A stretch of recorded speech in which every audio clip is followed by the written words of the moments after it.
Hey authors, not to freak you out, but what if that bad thing comes to pass? Could you be okay anyway? I'm Claire Taylor, and I'm going to prove to you that no matter what happens, you can continue to be a writer.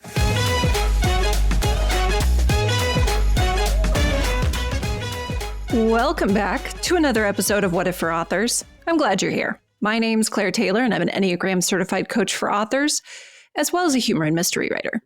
You can check out my latest book, Sustain Your Author Career, by going to ffs.media/sustain.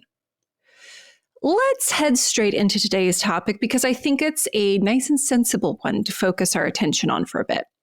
Today's episode asks, what if I'm a thinking-oriented writer? In the Enneagram, we talk about thinking, feeling, and action centers, sometimes called the head, heart, and body centers. Sometimes the body center is called the gut center, all the same. What we're talking about when we talk about these centers is cognitive, emotional, and behavioral schema, the patterns of thinking, feeling, and doing that we tend to follow as default. Certain Enneagram types tend to favor one of these three centers of intelligence, we call them, over the other two. And it's incredibly useful to figure out which one we default to first. It's also useful to think about how the other two show up, or if they even show up at all in certain situations. Today, though, I'm going to focus on those who are thinking-oriented as their default, those who lead from the head center, and how that may be showing up in your writing life. There's no better or worse center to lead from, so I'll clear that up right off the bat. We do run into problems when we try to have our head center do the work of the other two centers, which is pretty common. So this would look like thinking about our feelings rather than feeling them, which is important to do for our emotional and mental health, to feel our feelings. Or sometimes this is trying to justify a gut instinct before we allow ourselves to take action on it, or mistrusting our intuition because it doesn't make logical sense to our head center. If those things sound familiar, you might be a thinking-oriented writer. That's how I define it. In my experience working with a lot of thinking-oriented writers, we love solving mysteries. A lot of thinking-oriented writers find themselves in genres that lend themselves to that, like mystery or even horror. If you write something like romance, the hero and heroine tend to be fairly logical, and you'll find that the conflict isn't particularly emotion-packed so much as almost logistical.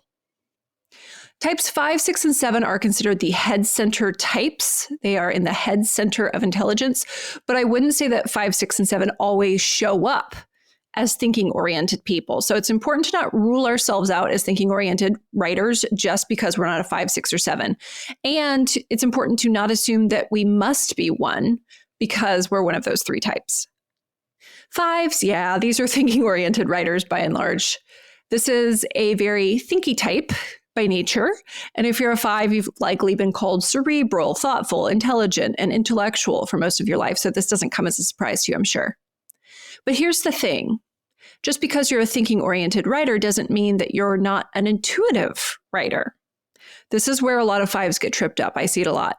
Because 5s do almost everything in their lives logically and with a sense of rationality behind it, they may expect themselves to be hard-lined plotters in their writing. A lot of 5s enjoy reading all the plotting books, but when they try to apply that to their drafting, they get stuck. First of all, you cannot possibly apply all the different plotting techniques to a single manuscript.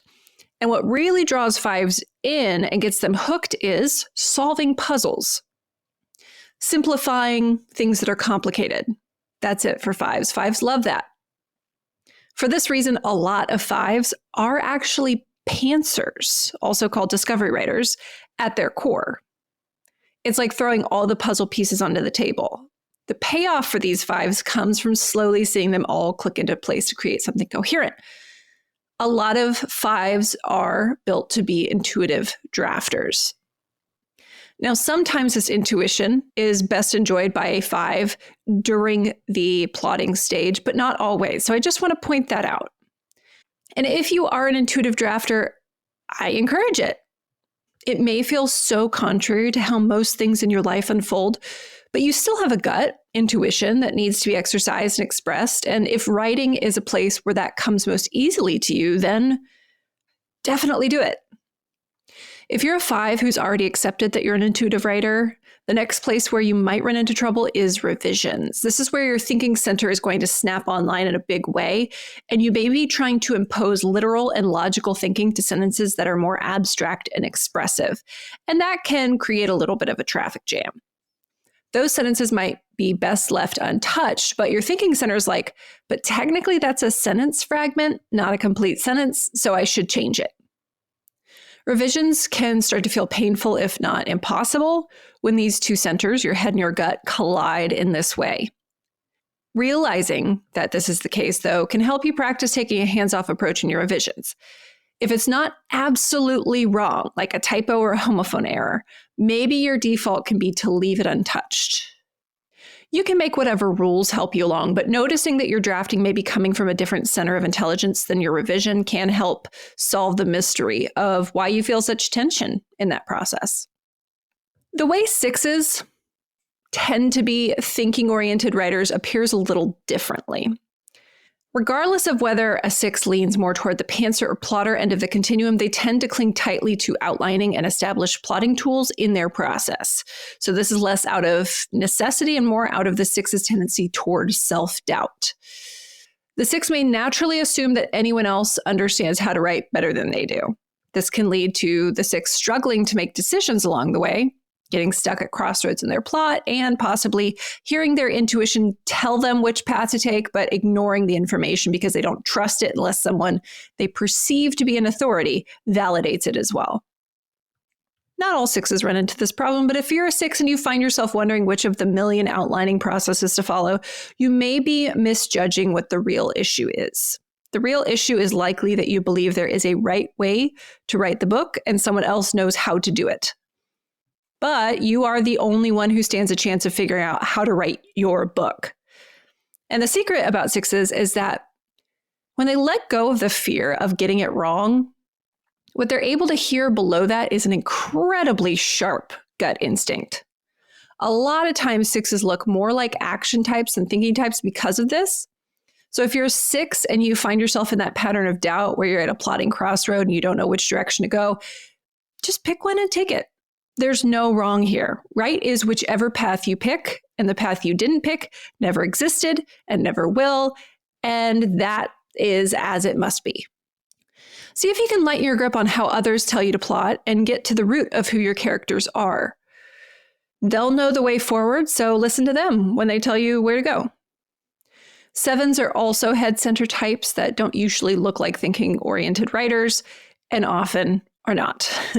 7s are often more action-oriented writers. They want to be writing. They want things to be moving along. When things aren't moving fast enough, they may start another project. Some 7s are more obviously thinking-oriented writers, though. It's just that they need the manuscript to be incredibly mentally stimulating before they're able to take action on it and write the next scene. So if you're a thinking-oriented 7, use this to your advantage. If you find your attention drifting from your work in progress, challenge yourself to amp up the excitement and mental stimulation in the story. Give yourself a surprise twist to work around. I've coached a handful of 7s who work better with an outline ahead of time, but by and large, outlining your book or writing beats ahead of starting is a great way for a 7 to lose all interest in writing the damn thing. All the surprises and shock have already been experienced, essentially. You know, all the twists and turns. There's not enough juice left in the squeeze to keep you slogging through all that typing anymore. For most 7s, dropping in a few signposts along the way is about all I would recommend insofar as plotting out your book in advance. You kind of know how it's going to start, you know a little bit about your protagonist and antagonist, like maybe their Enneagram types, and you have a slight idea about a few scenes or maybe even how you might want things to resolve. That might be what balance looks like between a little bit of healthy focus and a map to keep you pointed in a reasonable direction and not spoiling all the fun of discovery and surprise for you. You'll have to find your sweet spot, but I do want to give any 7 listening to this permission to not plot if you find that it spoils the fun of drafting. Your brain likes surprises and novelty, and if it doesn't have that in your project, it's going to start looking elsewhere for it. So work with what you got. If your attention starts waning, throw in something unexpected. All that being said, the way you look, thinking, action, or emotion-oriented, and the triad that you fall into if you're a thinking center of intelligence or not, it's all relative, right? It really is about looking at how you function and asking these important questions about it. So it's important to spend a little time asking where you fall here. Other types can function like thinking-oriented writers too, can be thinking-oriented writers.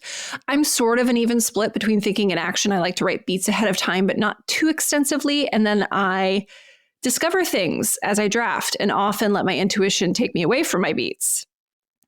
If you really pressed me to pick one, I would say I'm an action-oriented author first. Knowing what your top 2 centers are and what your lowest center is can help you see a blind spot in your writing and correct for that. So for thinking-oriented writers, if your lowest center, that is the one you have the toughest time connecting to, is your heart center, your emotional center, then your books may have a complex plot, logical characters, and fast-moving action, but you might not be leaving room for your characters' emotions to really come through. You might not be giving readers an opportunity to connect to your characters on an emotional level as a result of that. For authors who recognize that their heart center is their least developed center, one thing I recommend if you're looking to level up your writing is to add in a revision pass to your next manuscript where you jump scene to scene and check in to make it clear what your characters are feeling in that moment. Check on the emotional arc of your characters and see if it's coherent and consistent. Ask how you can dial up the emotions to make their motivations clearer to the reader. You don't have to slow all the pacing to a crawl when you do this, and I suggest that you don't. So a little bit of these touches goes a long way toward keeping the readers from wondering, why would she do that? Emotions are really important information for readers. If your least developed center is the action center, then your stories might need a little bit of a boost with pacing. You're probably good on plot threads, complications, and maybe even emotions, but you may want to do a revision pass and ask yourself, where am I over-explaining or making things so complicated that the action has to slow down to a crawl to allow for all the information to be conveyed? Not every book has to be a page-turning thriller, but even epics can get bogged down if they go too long without action, without things happening in the physical world rather than merely in the minds and hearts of the characters.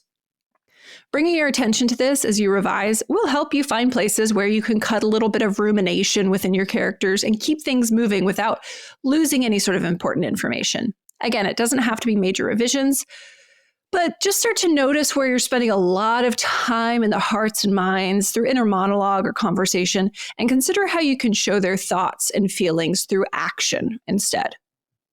Being a thinking-oriented writer has its benefits, and it has its challenges. It always will, but bringing awareness to the fact that you are a thinking-oriented writer, that it's valid, and that you won't approach things the same way as an emotion-oriented or action-oriented writer is important to being able to adequately manage both your gifts and your blind spots. My number one tip for thinking-oriented writers is that you can't know everything just by thinking. Sometimes it takes doing to gather the information you need. Sometimes the only way to solve the plot problem is to start writing through it, to dive in and see what comes up. You might be pleasantly surprised, or you might be like, that didn't work at all, but you'll know more either way. Not all knowledge can be gained from the realm of the theoretical. Sometimes you need to run the experiment and get your hands dirty in it to learn what you need to keep going. So if you're wondering, what if I'm a thinking-oriented writer? Then I'll say, great. You have gifts that others will appreciate. You may also have some blind spots around emotion and action, but those are things you can build into your process to great effect. Trying to do things like an action or emotion-oriented writer may not work for you. But bringing a little bit of awareness to how you approach writing can go a long way toward avoiding the pitfalls associated with fear-based, unproductive thinking. That is, hoping you can feel certain about an outcome before you take any action. If you can learn to differentiate between thinking about your feelings and feeling your feelings, you'll be in a great place, and your mind will be more freed up to do what it's made to do, rather than trying to jump in and take over the job of the heart center and the body center. If you're a thinking-oriented writer, fantastic. The world needs your kind of books and your logical and conceptual approach to storytelling. There are readers who are craving it in every genre. That's it for this week's topic. I'm Claire Taylor, and thanks for joining me for another episode of What If for Authors. I hope you'll come back next time. If you enjoy these episodes, if they've brought you any kind of insight into yourself at all, I would greatly appreciate if you left a rating and review on iTunes, Spotify, or wherever you listen to this podcast. And if you listen to it on YouTube, I hope you'll subscribe to my channel, where I will be posting a lot more videos in 2025. Happy writing!